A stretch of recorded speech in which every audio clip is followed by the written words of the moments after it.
Hello, class. My name is Aaliyah Rashan, and I'm currently a 10th grade teacher at Rockwall High in Rockwall, Texas.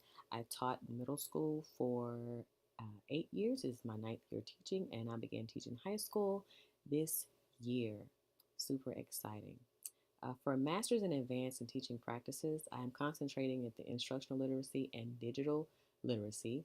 In this pursuit, I'm hoping to find the next path with uh, within the educational system. I'm hoping to one day maybe teach teachers, becoming a professional trainer, instructional coach, or a college professor.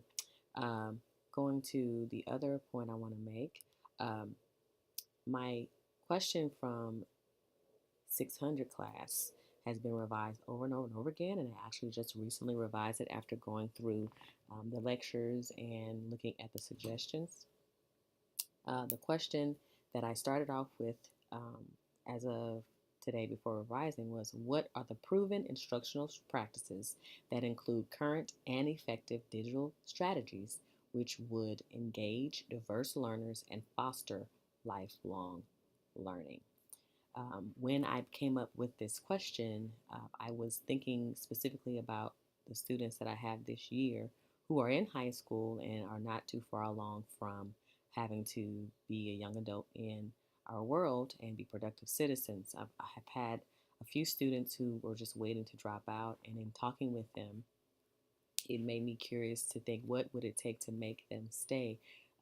Outside of having a caring teacher, they needed something to look forward to foster the learning and to have the type of environment at school where they felt that they were being um, catered to as well.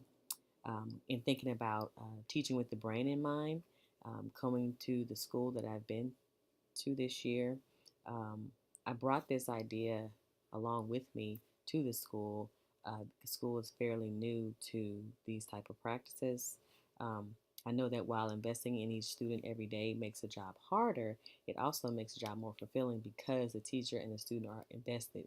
Um, as stated in Bob Sulo's book, The Inspired Teacher, Making a Positive Difference in Students, he states that in a positive environment, we naturally want to learn more, share more, and make new connections and continue the exciting process of discovery. So, these students that I had, which were very apathetic towards the learning environment, I felt like they were not um, in mind when the curriculum was written, when the mission statements were written, and we have to consider those kids who just don't necessarily like school. So my question kind of centers around what practices can we use and what effective digital strategies can we use so that these different type of learners still feel that learning is for them and it's for the rest of their lives. Also, I want to quote um, in the definitions of instructionally literate educator that comes from the National University staff. Um, an instructionally literate educator connects and differentiates content, processes, and product. I understand that the ultimate goal of teaching is to create lovers of knowledge and to inspire a desire to continue learning throughout life. And when we take in consideration the differences and what we have to do to differentiate the process, the content, and the product, that's also where my question came from. When thinking about Bob Marzano and all of Marzano's lovely books, one in particular, The Key to Classroom Management, as well as Classroom Instruction That Works, has been a big part of my inquiry journey as a teacher. And there are several practices which include data, which include differentiation, proficiency scales that I practice now, and I'm also teaching to fellow students that I am currently with. Um, that feed into my inquiry question. Also, the video by Dr. Linda Darling Hammonds. I love those videos. I love what she was saying. It's like listening to my own venting session, but I really enjoyed her presentation. She also had mentioned how what an engaged teacher does and what an effective teacher does. An effective teacher engages students in active learning, create intellectually and ambitious tasks, uses a variety of teaching strategies, assesses student learning continuously, and adapt teaching to student needs, which is where I'm coming from when it comes to diverseness in my question. Create effective scaffolds and supports, provides clear understanding, effective feedback, and opportunities for revising work. And that's one of the big things that I'm really trying to drive home with my classes now. Develop effectively manage collaborative classroom in which all students have membership. And this is where I have in mind all those students who just, you know, struggle with being at school and how we can turn them around. In thinking about the three types of research questions, in quantitative research, they are: is there a difference between blank and blank? The second one is: what is the relationship between blank and blank? And to what extent can blank predict blank? So these type of questions, you're looking for statistical data to come from them. So therefore, they have to be written a certain way.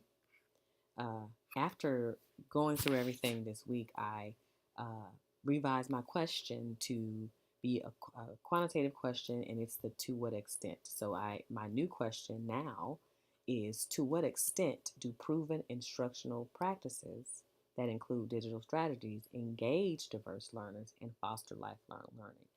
Like again, to what extent do proven instructional strategies that include digital strategies engage diverse learners and foster lifelong learning? So I guess I'm looking to see if we know that the instructional practices are proven. Um, do they include digital strategies? And if they do, how are they used and are they used effectively? And I would like to know more about that. Um, the next thing is: describe how inquiry relates to the question that has applied to his or her professional practice. I've kept my question at the forefront while matriculating through these courses. Presently, I have students who have technology available to them in this high school. They have a little bit more money than I was accustomed to before, and they have some technology tools just sitting around waiting to be used. So they have the technology available to them, but they are still not technologically savvy. I previously taught at a school where technology was not as prevalent, but really desired, and we just had to work around it. So, with pushing for the 21st century student to prepare them for jobs and possibilities that don't even exist yet, my inquiry question is often centered around the use of technology, uh, how to use it to enhance the learning experience rather than just to be a tool for presentation, as it often is used in education. I'll say that again, that I feel that the use of technology is often used as a presentation tool uh, in education, and I think that we are limiting what technology and what digital um, technology is. If technology is used as just the mean of communication or presentation, it misses its mark. The very word technology, because I love etymology, it has a gambit of synonyms such as skill, knowledge, expertise, know how, applied science, machinery, science of craft. With such an array of synonyms, the use of technology in education should be the same. It should not just be a presentation tool as it often is used. During my professional practice as an English teacher, I'm on a continuous mission to find better ways to use technology that I have to cater to all the learning differences, the learning styles, and challenges at my current school, but just overall. I want to find the path for my students to think of technology not just as a tool for presentation or communication, but as the applied science they practice every day with traditional and new tools.